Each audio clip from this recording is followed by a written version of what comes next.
So this is a boat that came in with a gas leak, and has a previous video. That was his pickup that was in the tank. Of course it might leak there, and then that was a sending unit, and it could leak there, not really sure.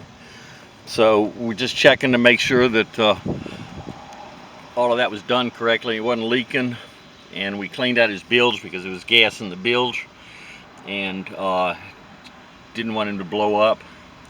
While he's cleaning the bilge out, he finds that underneath the motor. So the starter motor is being held on with one starter bolt.